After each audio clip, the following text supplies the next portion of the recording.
Hey guys, hope everything's going well. You guys know that drill. Smash that like button, subscribe if you haven't, comment down below. Follow me on Instagram at AIH_sports.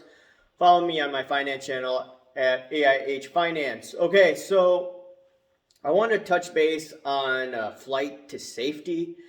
I've done a few of these videos and I talked about, hey, when times get tough, what are, first of all, your cards that you want to get into? And I also talked about, hey, what cards would I want to buy? And before I get into that topic, I did want to share with you one thing that I saw on Twitter today. I think it's by Twitter handle Jaffe Cards, if I'm not mistaken. And these individuals or individual, I don't know who's part of it, apparently they're offering some sort of insurance for collectibles that you have. I'm not going to say too much about it. All I can say is that's not for me. All right. That's all I'm going to say.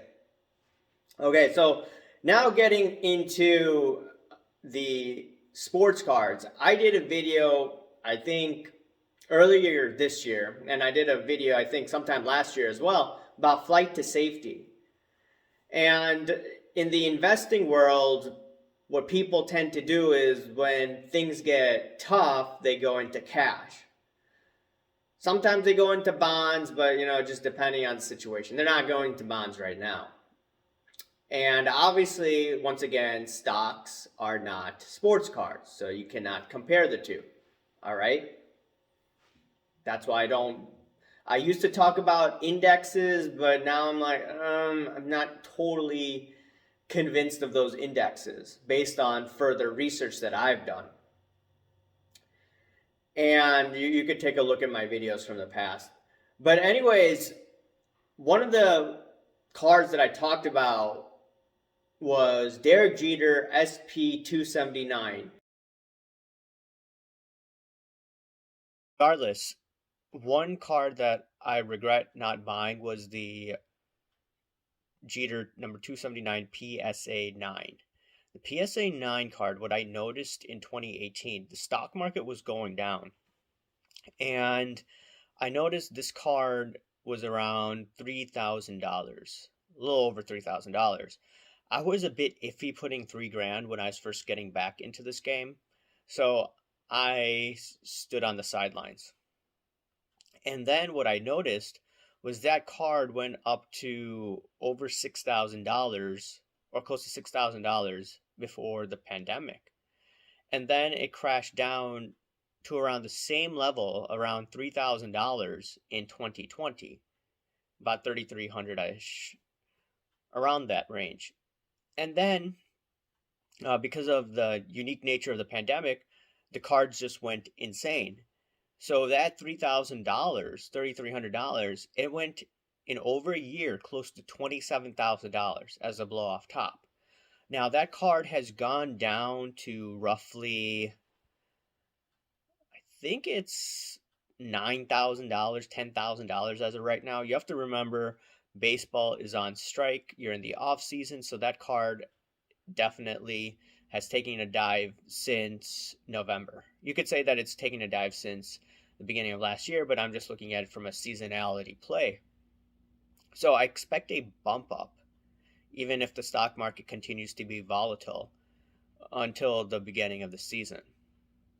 But I still don't want to buy it at $10,000, $11,000 because I've seen it at $3,000. So I would like this card to be around, once again, $3,000 to $4,000. Market crashes, I want to get in. Population size, I believe, is about 620. So it's not that bad. And you have to remember, Derek Jeter was the captain of the Yankees. He won 5 World Series. He was a likable guy when he was a player. I'm not sure if he's a likable owner, but as a player, everyone liked Derek Jeter. People didn't like A-Rod. A-Rod has a better image after his career, but once again, Jeter is the go-to guy, in my opinion, in a downward market for baseball. And there have been some hard sell-offs, and I've noticed during these hard sell-offs, this Jeter card, it bottomed out usually around $2,800 to about $3,000. I think there was a market correction in 2018, and then there was another correction in 2020. And all the times I remembered was that card was hovering around about $3,000, right? And you have to see during the pandemic, in February of 2021, that card hit $27,000, I believe. And one of the last eBay sales that I just saw right now, it hit $4,500. I would be definitely buying, but right now I'm spending my money making some repairs. So I'm on the low end as of right now. And I want to see total implosion before I get back into a PSA9 of Jeter. I do believe that Probstein, he said that he was buying it a few months ago, and I think the price was closer to $6,000. So I wonder if he's going to be like dollar cost averaging into these SP279s, because he saw there's a huge spread between the PSA10, which at one point sold for $600,000, and then the PSA9 was significantly less. So he thought that the PSA9 was undervalued.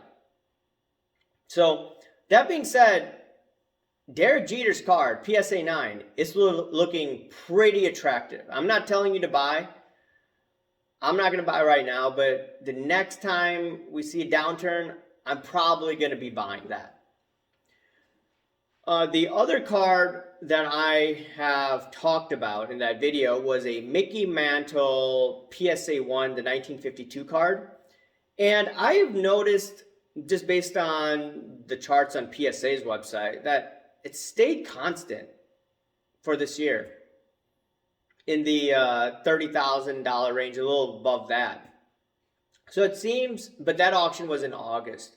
And once again, because of the scarcity, because of the demand of the card, because speculators, collectors, etc., always flock into Mickey Mantle, despite the market taking a dip, the people are still buying it, right? So people are still going into it, in my opinion. And I believe if it comes off for auction, I would expect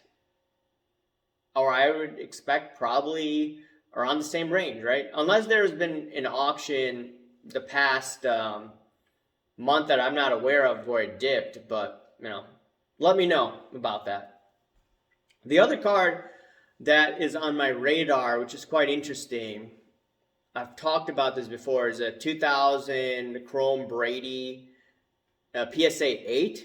I'm not talking about the regular one, a Chrome card, PSA8. Earlier this year, it sold, I think, for $3,500 when he was announcing retirement.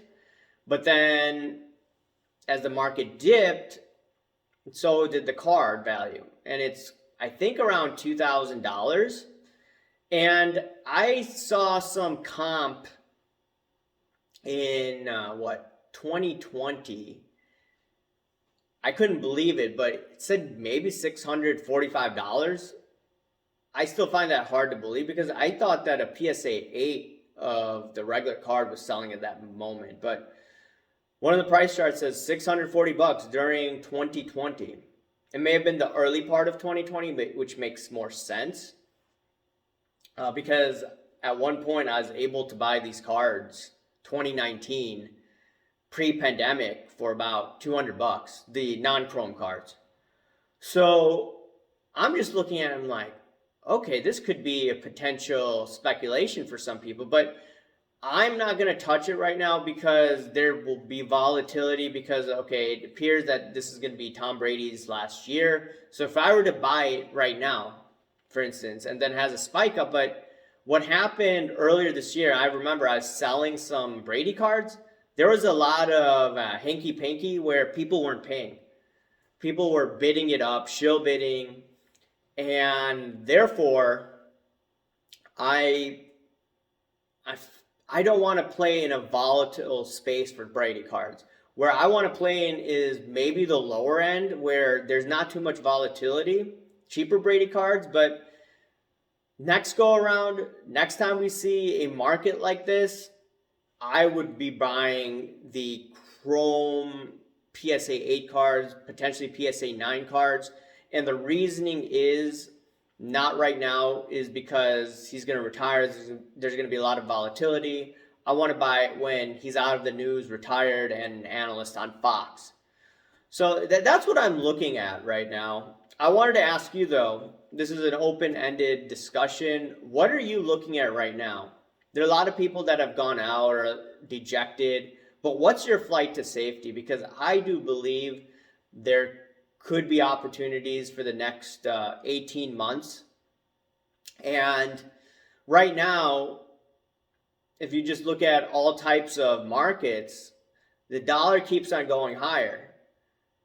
The minute it reverses, it's going to help out all asset classes, in my opinion. And my favorite indicator, the 10-year tips, it hits over 150 basis points.